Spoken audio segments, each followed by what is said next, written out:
우리 두 절이니까 함께 읽도록 하겠습니다. 그리스도께서 우리를 위하여 저주를 받은 바 되사 율법의 저주에서 우리를 속량하셨으니 기록된 바 나무에 달린 자마다 저주 아래에 있는 자라 하였음이라.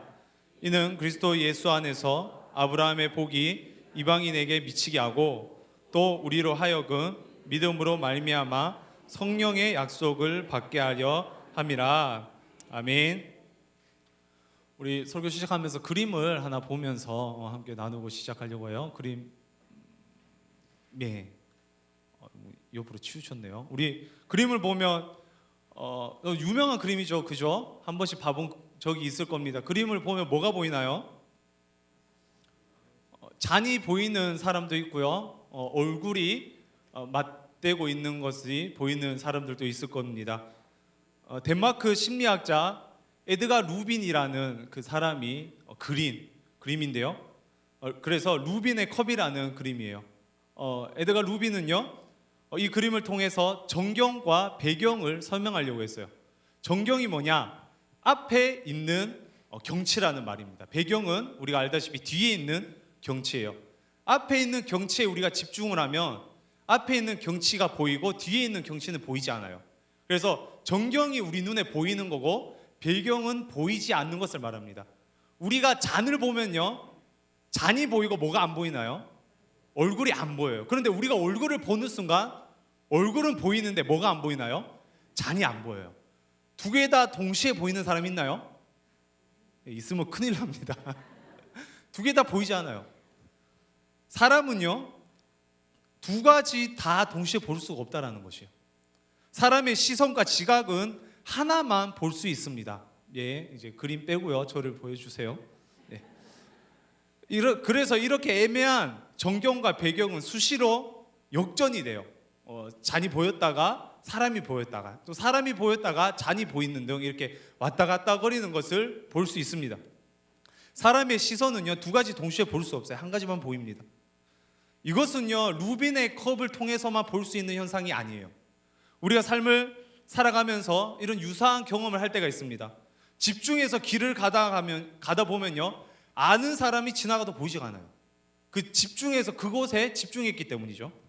한 가지의 일에 몰두하면요, 소리를 듣지 못합니다. 그 소리가 분명히 세고 크고 웅장한데도 그 소리가 들리지 않아요. 한 군데에 집중했기 때문에 다른 것에 보이지가 않는 거예요. 배경이 되어버리는 것입니다.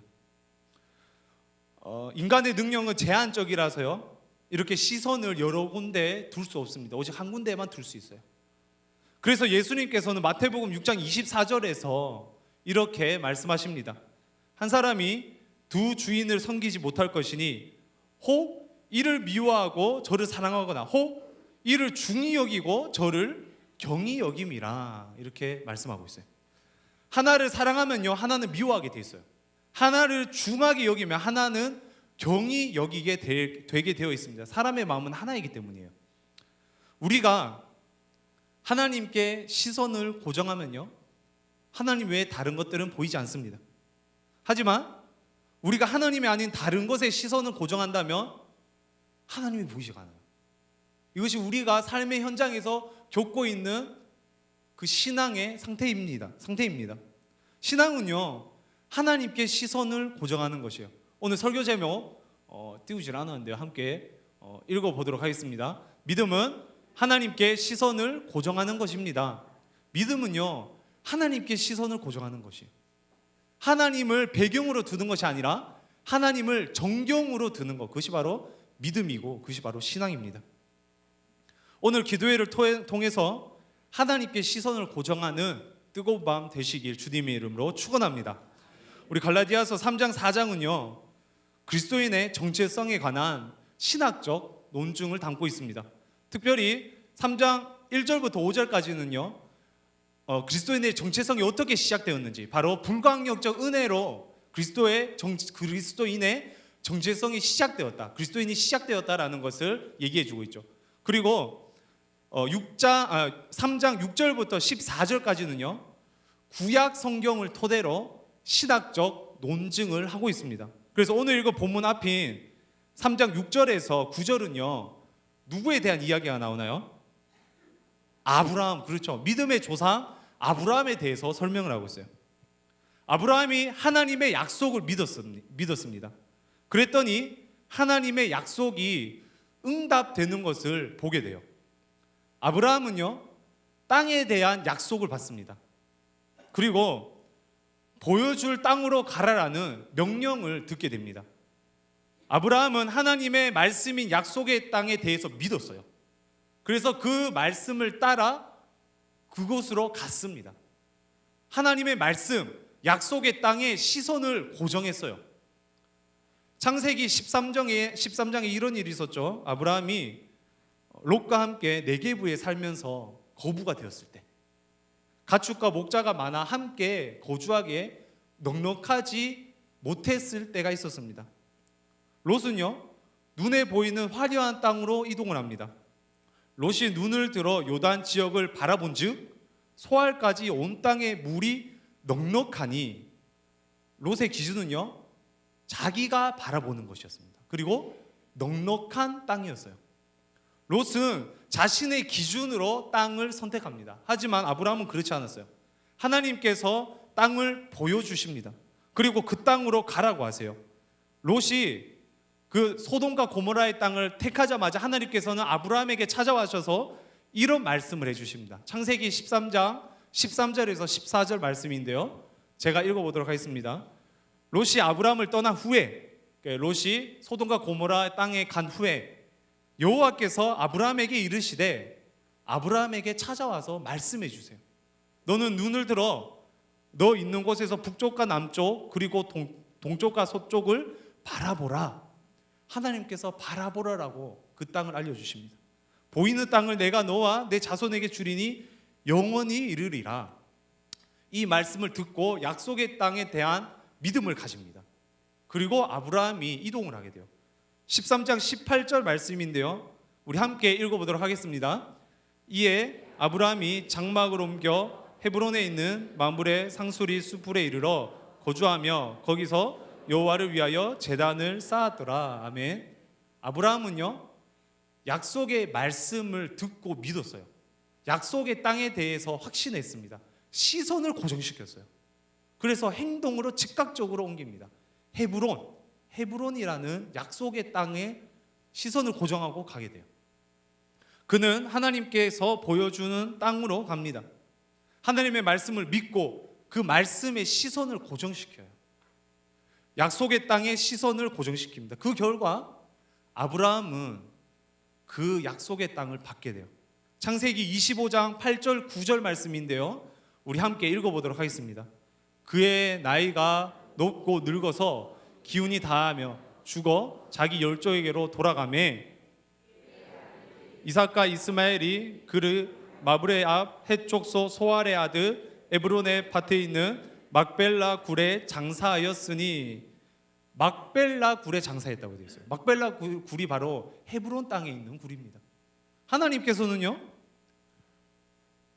인간적인 눈으로 땅을 선택했던 롯과는 달리 하나님의 약속을 믿고 신뢰하며 그곳에 시선을 두고 갔던 아브라함에게 약속의 땅을 허락해 주셨고, 그 약속의 땅에 결국에는 장사되게 해 주셨다는 거예요. 아브라함은 약속의 땅을 받게 됩니다. 눈에 보이는 크고 화려하고 웅장한 땅이 아닌, 살기에 넉넉하고 좋은 땅이 아닌 하나님께서 주신 약속의 땅을 받게 돼요. 하나님께 주신 약속을 믿고 그곳에 시선을 고정했습니다. 그랬더니 하나님께서 그 약속을 성취하는 것을 볼 수 있습니다. 믿음이란 것은요, 하나님의 약속에, 하나님의 말씀에 시선을 고정하는 것입니다. 바울은요, 아브라함의 믿음을 인용하며 하나님께 시선을 고정하는 것이 믿음이고 복이라는 것을 갈라디아 교회 성도들에게 말씀하고 있는 것이에요. 왜 하필 이런 말을 갈라디아 교인들에게 할까요? 그들이요, 하나님의 말씀에 그리고 하나님에게 시선을 고정하지 못했기 때문이에요. 그들은 자기 의를 자랑했습니다.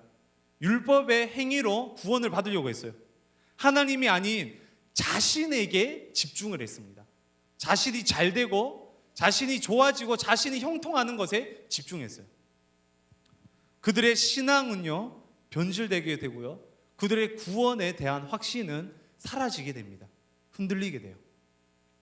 제자훈련 준비반 첫 번째 장은요, 바로 구원의 경고함이라는 챕터입니다. 그 챕터에서 강조하는 것은요, 구원의 확신이에요. 그래서 어제 또 2017년 전반기 제자훈련 준비반이 시작이 됐어요. 함께 말씀을 나눈 후 구원의 확신에 대해서 물어봤습니다. 구원의 확신을 가지고 있냐, 구원의 확신이 있냐, 이렇게 함께 나눈 그 성도들에게 물어봤습니다. 그랬더니 예수님께서 죽으신 것을 믿지만 믿음이 부족해서 참 이게 어렵다라고 말씀을 하시는 거예요. 여러분들, 이 말이 맞는 말일까요? 틀린 말일까요? 믿음이 부족해서 어렵다. 이 말은요, 구원의 주체를 자신에게 두는 거예요. 믿음이 어렵고 믿음이 부족하면 구원의 확신이 흔들리는 겁니다. 이거는 구원의 초점을 자신에게 둔 거예요. 시선을 자신에게 둔 거예요. 그런데 이걸 예수님에게 넘겨봅시다. 구원을 받았냐는 질문에 우리는 그리스도께로 시선을 돌릴 수 있어야 돼요. 나의 믿음은 부족하지만 예수님께서 십자가에 달려 우리를 대신해서 죽으셨기 때문에 우리는 구원받는 것입니다. 구원에 대한 시선은 나에게 있는 것이 아니라 예수 그리스도에게 있다라는 것이에요. 하지만 우리는 우리에게 시선을 돌리는 순간 어떻게 되나요? 주일날 예배에 지각하고 잠이 오고 예배를 한 번씩 빼놓게 되면 구원의 확신이 흔들리게 돼요. 믿음이 흔들리기 때문입니다. 하지만 하나님께 집중하면 어떻게 되나요? 하나님께 시선을 돌리면 어떻게 되나요? 그리스도의 공로로 구원을 받았어요. 나의 믿음이 흔들릴 때가 있지만, 나의 믿음이 연약할 때가 있지만 예수님께서 하셨기 때문에 우리에게는 구원의 확신이 있는 것입니다. 나의 믿음은 흔들릴 수 있지만 그리스도가 날 위해 죽으신 그 십자가의 사건은 흔들리지 않는 진리이기 때문이에요. 따라서 믿음이란요, 하나님께 시선을 고정하는 것입니다. 나에게 시선을 고정하는 것이 아니라 하나님에게 시선을 고정하는 것이에요. 바울은 자꾸 인간에게 시선을 고정하는 갈라디아 교회에게 하나님께 시선을 고정하라고 말씀해 주고 있어요. 하나님께 시선을 고정할 때 우리의 믿음은 견고하여지고 또한 우리는 그 믿음을 누릴 수가 있습니다. 오늘 본문을 통해요, 바울은 두 가지의 시선을 고정할 것을 말합니다. 두 가지의 믿음에 대한 시선의 고정을 저와 여러분들에게 말씀하고 있어요. 함께 그것을 살펴보면서 우리의 믿음이 더욱더 견고해지고 하나님께 시선을 돌릴 수 있는 저와 여러분들이 됐으면 좋겠습니다. 첫 번째는 바로 예수님이에요. 갈라디아서 3장 13절 말씀입니다. 우리가 믿는 믿음의 대상이 바로 예수님이죠. 그 예수님에 대해서 이렇게 설명하고 있습니다. 그리스도께서 우리를 위하여 저주를 받은 바 되사 율법의 저주에서 우리를 속량하셨으니, 아멘. 예수님께서 우리를 위하여 저주를 받으신 것을 믿는다라는 거예요. 예수님께서 저주 받으셔서 저주 받으신 예수님을 믿는다. 그것이 바로 믿음이라는 거예요. 저주 받은 예수님에게 시선을 고정하는 것, 그것이 바로 믿음이라는 거예요. 저주라는 단어는 우리를 상당하게 불편하게 만듭니다. 저주라는 사전적 의미는요, 재앙이나 불행을 의미하고 있어요. 우리가 믿는 예수님이요, 저주를 당하신 분이시라는 거예요. 예수님께서 오병이어의 기적을 행하신 분이심을 믿습니까? 예수님께서는요, 안전뱅이를 일으키셨어요. 예수님께서는요, 눈먼 자를 보게 하셨어요. 죽은 자를 살리셨어요. 가난한 자를 부하게도 하실 수 있는 분이에요. 아픈 자를 낫게 하시는 분도 예수님이에요. 그런데 오늘 본문에서 예수님에 대해서 말씀을 하시는데 집중하라고, 시선을 두라고 말씀하시는 그 믿음이 바로 저주당하신 예수님이라는 거예요. 저주당하신 예수님. 우리가 받아야 하는 율법의 저주를 예수님께서 대신 당해 주셨습니다. 로마서의 표현을 빌리면 제2의 아담 되시는 예수님께서 대신 죽어주신 거예요. 우리가 믿는 예수님은 때때로 기적에 그리고 형통에 형통하는 그런 예수님이 되고 싶은 마음이 있습니다. 하지만 성경에서는요, 저주의 예수님에게 시선을 고정하라고 말씀하고 있어요. 저주의 예수님에게, 십자가에 달리신 예수님에게 집중하라. 그것이 성경에서 말하고 있는 예수님이라는 것입니다. 바울은 갈라디아 성도들에게 말하고자 하는 이 믿음이 십자가에 달린 예수님을 집중하라는 것이라고 저와 여러분들에게 말씀해 주고 있는 것이에요. 오직 십자가만이 우리의 신학이다. 바로 종교개혁자 루터가 선포한 말입니다. 16세기 초반 당시 소위 그리스도인들, 소위 예수님을 믿는다라고 얘기하는 그 그리스도인들은요, 영광의 신학을 표방하고 영광의 신학을 사모했어요. 이 영광의 신학이 뭐냐? 신앙을 통해, 아니 종교를 통해서 자기가 영광 받는 것을 원했다라는 것이죠. 자기가 잘 되는 것, 자기가 형통한 것, 자기가 예수님을 믿어서 성공하는 것, 그것을 원했어요. 그래서 사제들은요, 사제가 되어 큰 집을 가지고 싶어하고 성공을 하고 싶어하고 인정을 받기를 원했어요. 많은 예수님을 믿는 사람들은요, 자신의 선행을 통해 죄사함을 받으려고 했어요. 루터가 하이델베르크 토론회에서 발표한 28개 조의 태제들 가운데 21번째 태제들에게 그 상황에 대해서 이렇게 말씀하고 있습니다. 그리스도인들은 고난보다는 업적들을, 십자가보다는 영광을, 약함보다는 강함을, 어리석음보다는 지혜를 더 좋아한다. 힘들고 어려운 것보다, 고난과 염려보다요, 잘 되고 형통하게 되는 걸 더 좋아한다라는 거예요. 그리스도인들이. 이런 사람들이야말로 바울이 십자가를 대적하는 자들이라고 불렀던 사람들인즉, 그들은 십자가를 증오하고 업적들을 내세우기 좋아하며 그 업적에 따른 영광을 사랑하는 사람들이기 때문이다. 자기가 잘 되는 것을 원하고 자기가 잘 되는 것을 사모했던 사람들이었던 거예요. 그리스도인들이 바로 그랬다라는 것을 지적하고 있습니다. 사실 이것이 저와 여러분들의 모습일 때가 많습니다. 저와 여러분들이 믿는 하나님이 때때로 오병이어의 하나님이었으면 좋겠어요. 소경에 눈을 뜬 예수님이었으면 좋겠어요. 우리 자녀들이 복을 받고 우리 가족이 복을 받고 우리의 사업장이 복을 받는 그런 예수님이었으면 좋겠어요. 저 또한 그렇습니다. 그런데 성경에서는요, 저주당하신 예수님에게 집중하라고 말씀하고 있어요. 십자가에 달리신 예수님에게 집중하라고 말씀하시고 계세요. 그것이 바로 성경이라는 것입니다. 루터는 이렇게 말합니다. 고난, 십자가 그리고 죽음이야말로 그 어떤 것보다도 가장 귀중한 보배이며 가장 거룩한 유물들이다. 십자가에 달려 저주당하신 그 예수님이 우리의 유일한 시선이 되어야 된다라는 것이에요. 우리가 거기에 고정을 해야 된다라는 것이에요. 우리가 믿는 것은요, 십자가에 달린 예수님입니다. 기적을 일으키고 형통케 하는 예수님이 아니라 아무 말 없이 골고다 언덕을 올라가신 예수님입니다. 이것을 보는 순간 우리는 이 고난에 동참할 수 있을 것이요, 이것을 보지 못하면 우리의 신앙은 여전히 영광을 향해 따라가고 있을 것입니다. 십자가의 신앙을 통해 나에게 시선을 고정하는 것이 아니라 십자가의 시선을 고정할 수 있어야 된다는 것이에요. 그것이 바로 바울이 말하고 있는 믿음입니다. 두 번째로 하나님의 약속에 시선을 고정하라라고 말씀하고 있어요. 우리 14절 말씀인데요, 함께 읽어보도록 하겠습니다. 이는 그리스도 예수 안에서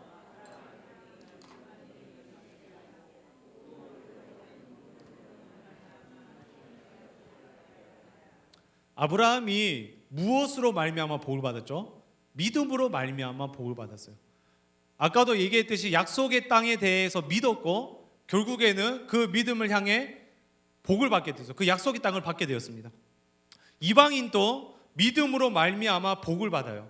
이 똑같은 명제가 계속 사용되고 있는데요, 그 복에 대해서 14절에는 뭐라고 얘기하냐? 믿음으로 말미암아 성령의 약속을 받게 하려 함이라. 이 복을 성령의 약속이라고 표현하고 있어요. 약속의 땅이라고 표현했던 아브라함의 믿음의 결과처럼요, 이방인들에게는 성령의 약속이라고 표현하고 있다는 것입니다. 우리는 성령의 약속에 집중해야 합니다. 성령 하나님에게 집중해야 돼요. 그것이 바로 믿음의 결과요, 믿음의 복이라는 것을 알 수 있습니다. 요한복음 14장 26절 말씀이죠. 우리 함께 읽어보도록 하겠습니다. 보혜사 곧 아버지께서 내 이름으로 오실 성령, 그가 너희에게 모든 것을 가르치고 내가 너희에게 말한 모든 것을 생각나게 하리라. 아멘. 예수님께서는요, 성령 하나님을 약속하셨어요. 보혜사 성령 하나님을 약속하셨습니다. 예수님을 믿고 그분께 시선을 고정하는 사람들에게 성령의 약속을 하셨다라는 것이에요. 하나님에게, 예수님에게, 그 예수님의 그 십자가의 사랑의 시선을 고정한다면 저와 여러분들은 성령의 약속을 받게 됩니다. 사도행전 2장 17절의 성령의 약속에 대해서 제일 처음 받았던 그 십자가의 시선을 고정하고 성령의 약속을 받았던 그 기적의 사건이 기록되어 있습니다. 우리가 잘 알고 있는 말씀이죠. 제가 읽어보겠습니다. 하나님이 말씀하시기를 말세에 내가 내 영을 모든 육체에 부어주리니 너희의 자녀들은 예언할 것이요 너희의 젊은이들은 환상을 보고 너희의 늙은이들은 꿈을 꾸리라. 자녀들은 예언할 것이요 청년들은 환상을 보고 늙은이들은 꿈을 꾸리라. 예언, 환상, 꿈, 이 세 가지가 성령의 약속에 담겨져 있는 축복이에요. 세 단어의 공통점이 있습니다. 이 세 단어, 예언, 환상, 꿈은요, 과거와 현재가 아니에요. 미래예요. 앞으로 일어날 일들에 대한 이야기입니다. 약속된 성령이 임하게 되면요, 약속된 성령에 우리가 시선을 고정하게 되면 하나님의 나라에 대한 예언을 하게 됩니다. 약속된 성령의 시선을 고정하게 되면 현실이 아닌 환상을 보게 된다는 거예요. 현실적인 것이 아닌 하나님의 것을 보게 됩니다. 성령을 통해 꿈을 꾸게 됩니다. 이것이 바로 성령의 약속을 통해 받게 되는 복이라는 것이에요. 성령이 임하면 모든 시선을 하나님을 향해 가게 된다라는 말씀이죠. 하나님의 나라에 대한 예언을 합니다. 환상을 보게 되고 꿈을 꾸게 됩니다. 이 세상에 시선을 두지 않아요. 미래에 하나님의 나라에 시선을 두게 돼요. 그것이 바로 성령의 약속의 결과요. 우리가 성령의 그 시선을 고정해야 되는 이유이기도 합니다. 제자들이 그랬지 않나요? 그들은 자신을 위해 자신에게 시선을 고정하며 예수님을 따라다녔어요. 예수님이 잘 되면, 예수님께서 보좌 위에 오르면 좌편에 우편에 앉고 싶어 했습니다. 예수님이 변화산에서 그거 놀랍게 흰옷을 입으면 변하니까 그곳에 남고 싶어 했었어요. 그런데 아부기 가득했을 때 그들은 어땠나요? 십자가에 달려 예수님께서 우리를 위하여 저주를 당하실 때 그들은 어땠나요? 도망가기 바빴어요. 그들은요, 세상에 시선을 두고 있었습니다. 하지만 성령의 약속을 받은 후 달라져요. 하나님 나라에 시선을 고정하게 돼요. 목숨을 다 바쳐 예수님을 전하게 됩니다. 그 저주의 십자가만을 전하게 돼요. 자기가 잘 되고 자기 이름이 널리 전파되는 것은 아무 상관이 없었어요. 예수님만을 위해 살아갑니다. 믿음이란 것은요, 이렇게 예수님에게 집중하는 거고 성령에게 집중하는 거고 그리고 하나님의 영광을 위해 살아가는 것입니다. 성령의 약속에 시선을 고정하는 것, 그것이 바로 하나님께서 저와 여러분들에게 주신 믿음의 축복인 줄 믿습니다. 연초라서 사업장 신방을 다녔습니다. 큰 무리 없이 잘 운영되는 사업장이 손에 꼽힐 만큼 너무 적은 숫자였어요. 교구 목사로서 성도님들이 잘 되는 것을 보고 즐거워해야 되는데 신방하면서 그렇지 못한 현실에 마음이 너무 아팠습니다. 그런데 신방을 하면서 한 가지 공통 분모를 찾을 수 있었어요. 힘드신 성도님 모두가 하나님에게 소망을 두고 있는 것이에요. 목장에서 섬기고 싶은 마음이 항상 있으시고요, 교사로 섬기고 있는데 학생들에게 맛있는 것을 사주고 싶은 마음이 그들 마음 가운데 있었습니다. 선교하는 분들에게 더 적극적으로 선교를 확장해 주고 싶어하는 갈망이 있었어요. 사업이 형통해서 좋은 집을 사고 차를 바꾸고 자녀들에게 좋은 것을 해주고 싶고 그런 마음이 아니었어요. 신기하게 사업이 안 되는데 하나님 나라를 위해 더 일하고 싶어하는 마음이 계속해서 오르고 있는 것을 느낄 수가 있었습니다. 성도님들은 철저하게 그 힘든 상황에서도 하나님께 시선을 고정하고 있었어요. 성령이, 약속된 성령이 임재하니까 그렇게 하나님에게 시선을 고정할 수 있었던 것이 아닌가요? 지금은 비록 많이 떨어졌지만, 그래서 더 떨어질 곳이 없는 것처럼 보이지만 다시 일으켜 주실 주님을 기대하고 있었습니다. 그래서 주님을 위해 쓰임받고 싶어하는 그 마음이 있었어요. 신방할 때마다 이 나눔을 들으면서 너무 놀랐어요. 과연 교구 목사 앞이라서 그런 말을 했을까? 절대 아니라고 생각했습니다. 하나님 앞에서 그들은 그런 꿈을 꾸고 있었어요. 믿음으로 말미암아 성령의 약속을 받는다는 것은 이런 것이에요. 우리의 삶이 지금 비록 낙심 가운데 놓여 있지만 하나님의 꿈을 꾸는 것, 세상의 시선을 고정하는 것이 아니라 하나님 나라의 시선을 고정하는 것, 믿음이란 바로 이런 것이라는 것이에요. 비록 지금 우리의 마음이 힘들고 절망과 낙심이 있더라도 나의 주인 되신 하나님께, 나의 주인 되신 나의 믿음의 대상이신 하나님의 시선을 고정하는 것, 나에게 고정하는 것이 아니라 하나님에게 고정하는 것, 그것이 바로 믿음이라는 것이에요. 나의 주인 되신 하나님께 시선을 고정합시다. 잘 되는 예수님이 아닌 십자가에 달려 죽으신 예수님에게 시선을 고정합시다. 풍성한 은혜가 아닌 성령의 은혜에 우리의 시선을 고정합시다. 그것이 바로 믿음이고 바울이 얘기하는 믿음의 복입니다. 우리는 우리의 신앙과 삶을 항상 돌아보아야 합니다. 과연 하나님에게 우리의 시선을 고정하고 있는지 돌아봐야 해요. 만약 그렇지 않다면 돌아가야 합니다. 주님께 시선을 돌려야 합니다. 오늘 이 밤 주님께 시선을 돌리는 저와 여러분들 되시기 주님의 이름으로 축원합니다. 그렇게 했을 때 우리가 하늘의 복을 받게 될 것입니다. 말씀 맺도록 하겠습니다. 바울은요, 갈라디아 성도들에게 시선을 하나님에게 고정하라라고 말씀을 전하고 있어요. 갈라디아 성도들은 하나님의 아닌 육체, 율법의 행위, 전통 그리고 자신에 의해 시선을 고정하고 있었습니다. 욕심, 소유, 성공에 시선을 고정하고 있는 저와 여러분들처럼 말이죠. 그리스도께 시선을 고정하는 것이 믿음입니다. 그리스도인은 저주받은 그리스도를 믿어야 합니다. 희생과 헌신의 그 그리스도를 믿어야 해요. 그 그리스도에게 시선을 고정해야 됩니다. 그리고 성령의 약속에 시선을 고정해야 됩니다. 세상의 약속이 아니에요. 성령의 약속에 시선을 고정하는 것입니다. 오늘 이 밤 저주받으신 예수 그리스도를 마음속 깊이 만나고 성령의 약속에 시선을 고정하여 풍성한 성령의 은혜를 경험하는 저와 여러분들 되시길 주님의 이름으로 축원합니다.